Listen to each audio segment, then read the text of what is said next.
It was only 100 days ago when mold took away my hopes at ant keeping. With every one of my queens being affected, it was death or release. But I knew I had to do something about it. I had been shown now that I was destined to become an ant keeper. I just needed to figure out now how I would continue from all the destruction. But I would travel to the ends of the earth if it meant recovering what I had lost. Even if it took 100 other colonies, I would find one to keep. But little did I know, this journey would mark a much larger story than I had ever expected. From discovery, death, learning, and even a massive realization. This is the incredible story of how I made the journey to find the perfect ant colony. Even if it meant discovering 100 others along the way.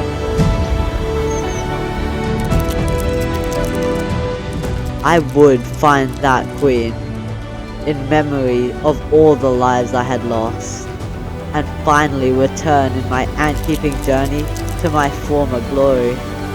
Because really, now that I had nothing left to lose, I would give this everything I had for my Polyrhachis, for peace and her worker, and for every other queen I had failed. I would do it for them, so that every single lesson that they had taught me would never go to waste, and so that maybe, just maybe, I could feel that one moment again. That moment where you feel the connection with something as small as an ant. Because that's when you understand the meaning of a single life, no matter how small. That moment, you and the ant are everything.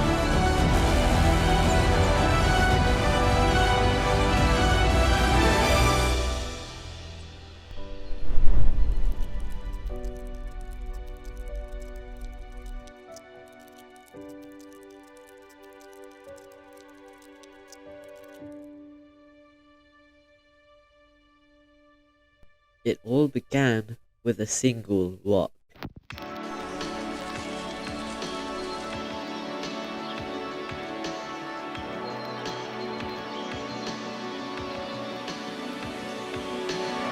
I was obsessed with Polyrhachis.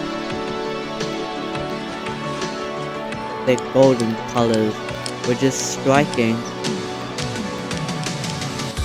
But the deep black ones intrigued me even more.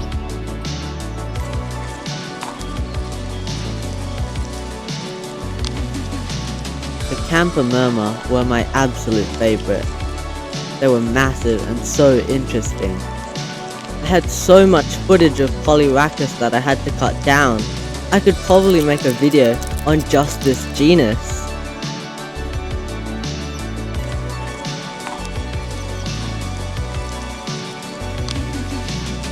Then I found the beautiful golden Polyrhachis semiorata, inspiring me to keep Polyrhachis if only I could find a queen.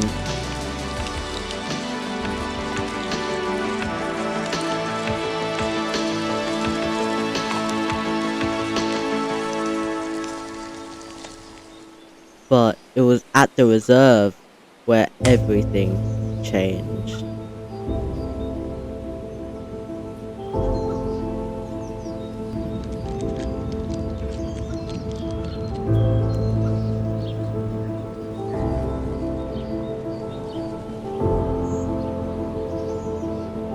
I explored across many trees and paths,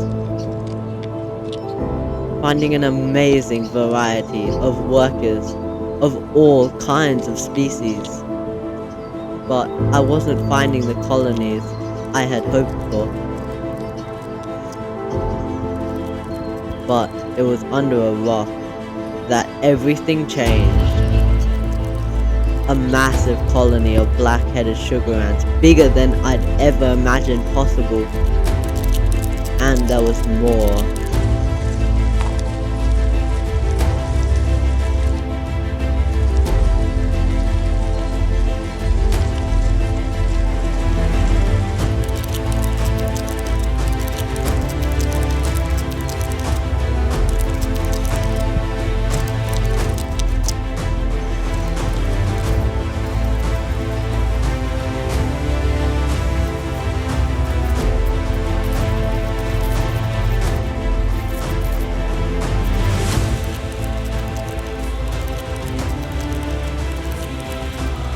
Until finally, I found this. A rare species of stigmacros. Not only that, but they had myrmecophilic isopods. And when I saw the queen on the second rock, I knew this was the colony I had been searching for. I had found the dream colony. I put the rocks in a small outworld with a test tube for them to reside in. And I truly believe they could be successful. That all the colonies I had exposed under rocks was finally worth it.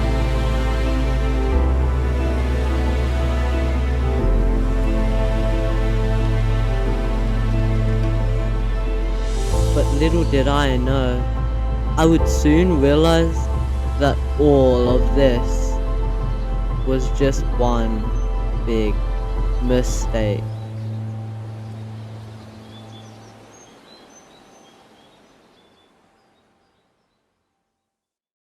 It was only a few days later that I came back to this.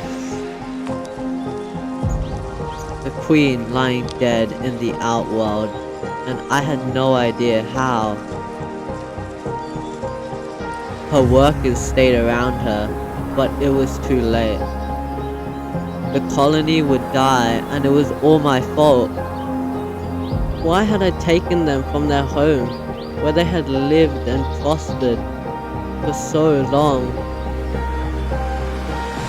How could I call myself an ant keeper when all I had done was destroy their lives? I didn't know how to move on, thoughts circling over and over about them. Because how was it any different to what had happened to Peace, my Polyrhachis, and all my other ants?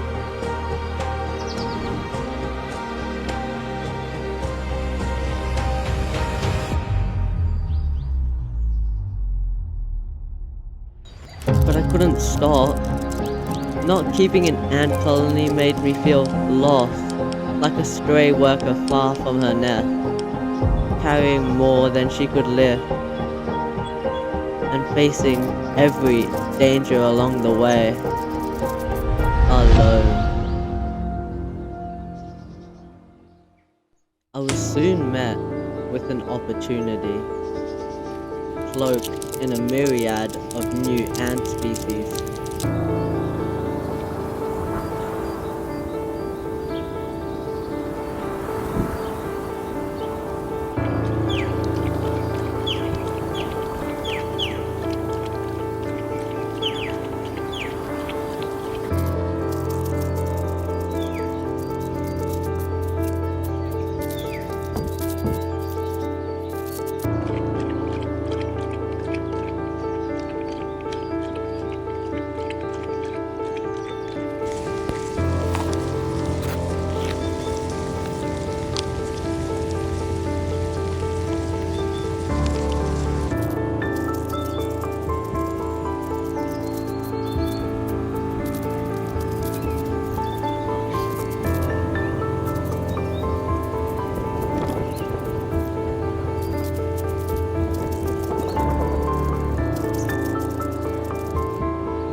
But then, I spotted a queen,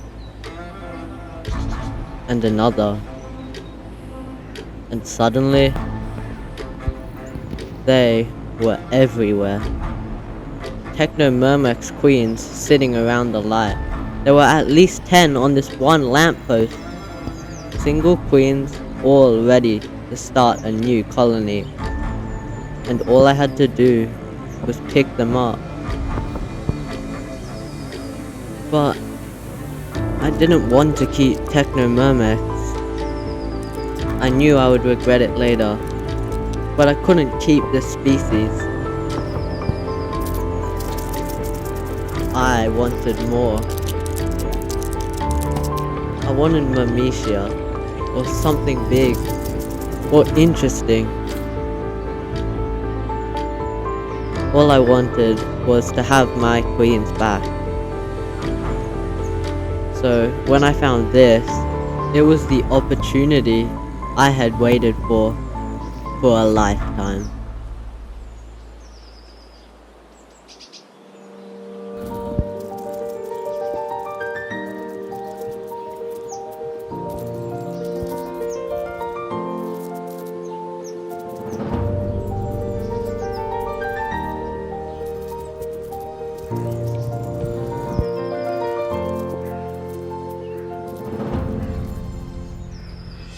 A colony of thousands, stockpiling hundreds of brood under the rock, and housing many, many queen ants. But most of all, it reminded me of my first ever queen, both of these colonies small yet unique in their own ways. There was nothing I wanted more than to take this colony home with me and raise them as my own. All I had to do was pick them up, but I couldn't make the same mistake. These ants were successful where they were. If I took everything away from them, it would be the same as what the mold had done to me. And finally, I had made up my mind.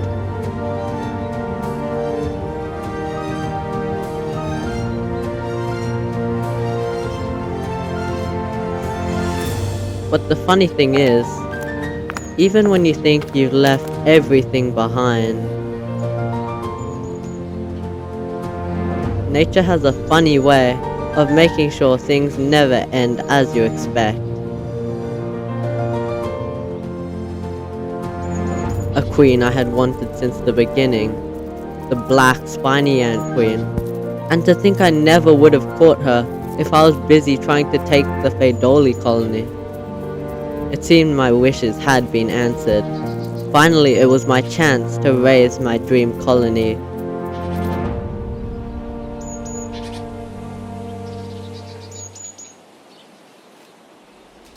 But this marked just the beginning of the anting season. And there was no way I was stopping with a single queen. There were so many more queens we would catch.